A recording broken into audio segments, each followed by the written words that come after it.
নমস্কার বন্ধুরা, কারিকুরির তরফ থেকে তোমরা দেখেই বুঝতে পারছো কারিকুরি আজ তোমাদের জন্য কিসের রেসিপি নিয়ে এসেছে। দেখো, এটা হচ্ছে ঘ্যাটকল বা খারকল, যেটাই তোমরা বলো। আমরা এটাকে খারকল বলি, অনেকে এটাকে ঘ্যাটকল বলে। তো এই ঘ্যাটকল আমি পাশের জমিতে হয়েছিল, তার থেকে তুলে এনেছি। বর্ষার সময় এই জিনিসটা খুব ভালো হয়। দেখো, একটা ডাঁটা খুবই সুন্দর হয়েছে, বেশ পুরুষ্ট হয়েছে। এইগুলো বেশ অনেকটাই ভালো হয়েছে, একদম কচি। তো এটাকে দিয়ে আজকে আমি একটা বিশেষ ধরনের রেসিপি তোমাদের জন্য নিয়ে এসেছি। তো প্রথমে আমি এটাকে এর গোড়াগুলোকে ভালো করে কেটে নিয়েছি। এবার এটাকে আমি একটা সাইজ মতো করে নেব। দেখো, প্রথমে আমি বড়টাই তোমাদেরকে দেখাচ্ছি। পুরোটা এইভাবে নিয়ে আমি এই গোড়াগুলো পাতাগুলো আলাদা করব না, সব একসঙ্গে কেটে নেব। দেখো, এইরকম বড় বড় সাইজ করে এগুলো কেটে নিচ্ছি।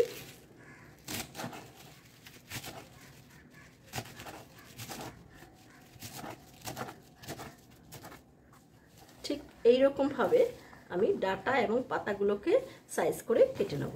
দেখো বন্ধুরা, আমি এটাকে ঠিক এরকমভাবে সবগুলোকে কেটে নিয়েছি। এবার এটাকে জলে ভালো করে ভিজিয়ে, ভালো করে ধুয়ে এটাকে জলটা ঝরিয়ে নেব। বন্ধুরা, গ্যাস ধরিয়ে দিয়ে একটা কড়া আমি এখানে বসিয়ে দিয়েছি। কড়াটা আমার এখন গরম হবে। তো এইদিকে দেখো, আমি এই ঘ্যাটকল বা খারকল পাতাগুলোকে ভালো করে ধুয়ে নিয়েছি এরকম। এবার এটাকে আমি রান্না করব। কড়াটা আমার গরম হয়ে গেছে। এখন এতে আমি একটু সর্ষের তেল দিয়ে দিচ্ছি। এতে আমি 3 টেবিল চামচ সর্ষের তেল দিয়ে দিলাম। তেলটা গরম হয়ে গেছে বন্ধুরা। আমি 2টো শুকনো লঙ্কা এখানে দিয়ে দিলাম। অল্প একটু সাদা জিরে এতে দিয়ে দিলাম।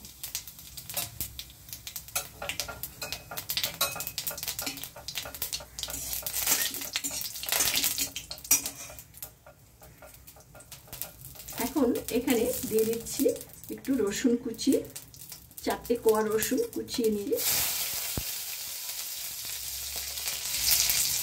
একটা পেঁয়াজের হাফ কুচিয়ে নিয়েছি। পেঁয়াজটা আমার, পেঁয়াজ আর রসুন ভাজা হয়ে গেছে। এবার এখন এতে আমি হাফ চা চামচ লবণ দিয়ে দিচ্ছি।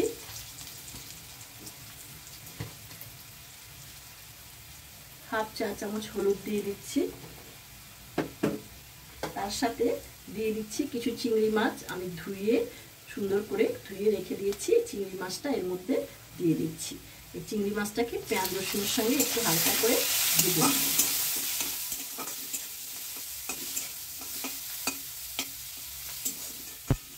এখন 2টো কাঁচা লঙ্কা চিড়ে এতে দিয়ে দিলাম, আর হাফ টমেটো এখানে দিয়ে দিলাম।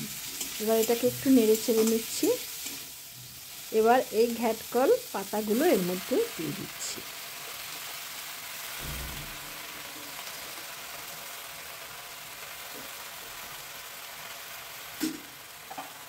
এটাকে এবার ভালো করে একটু নেড়ে চেড়ে দিচ্ছি।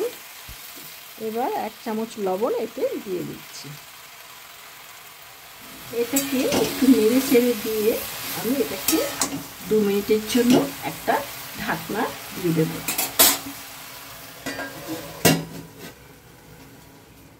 2 মিনিট হয়ে গেছে বন্ধুরা, আমি ঢাকনাটা তুলে নিচ্ছি।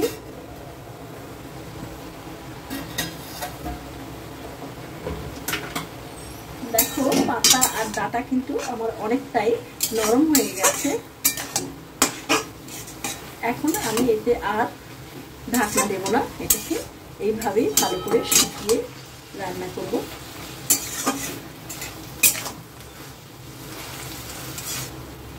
এই অবস্থায় এতে আমি হাফ চা চামচ ধনে জিরে গুঁড়ো দিয়ে দিলাম। ধনে জিরে গুঁড়োটা ইচ্ছে করলে তোমরা নাও দিতে পারো, কিন্তু আমার মনে হয় ধনে জিরে গুঁড়োটা দিলে একটু স্বাদটা বেশি বাড়ে।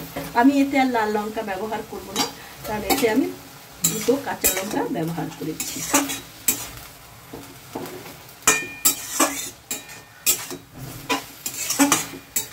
এবার এটাকে খুব অল্প আঁচেও নয়, আবার খুব হাই আঁচেও নয়, এটাকে মিডিয়াম আঁচে আমি এই জলটাকে শুকিয়ে নেব। তাতে আমার পাতা এবং এই যে ডগাগুলো, এগুলো বেশ সুন্দর নরম হয়ে যাবে, একদম মিশে যাবে। দেখো বন্ধুরা, কি সুন্দর জলটা শুকিয়ে গেছে এবং পুরো খারকল ডাঁটা পাতা সব সুন্দর মজে গেছে। আর চিনিটাও এর সঙ্গে বেশ ভালোই ভাজা ভাজা হয়েছে। এবার আমি এতে খুবই অল্প একটু চিনি দেব। চিনিটা অপশনাল, তোমরা ইচ্ছে করে নাও দিতে পারো।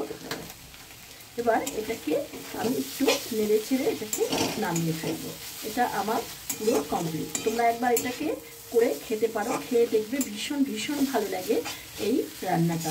এই রান্নাটা করতে বেশি সময় লাগে না, মিনিট 7 থেকে 10-এর মধ্যে পুরো কমপ্লিট একটা আইটেম, এবং খেয়েও কিন্তু সবার মন ভরে যাবে। তো এবার আমি এটাকে সার্ভিং বোলে নামিয়ে ফেলছি। দেখো বন্ধুরা, হয়ে গেল চিংড়ি দিয়ে আমার খারকোল বা ঘ্যাটকল রান্না। তো তোমরা তো এটা দেখলে আমি এটাকে কিভাবে রান্না করলাম। তো আমার এই ভিডিওটা যদি তোমাদের আজকে দেখে ভালো লেগে থাকে, তাহলে আমার এই ভিডিওটাকে একটা লাইক করার অনুরোধ রইল। কমেন্ট বক্সে কিছু জানার থাকলে তোমরা অবশ্যই লিখবে, আমি তার উত্তর দেব।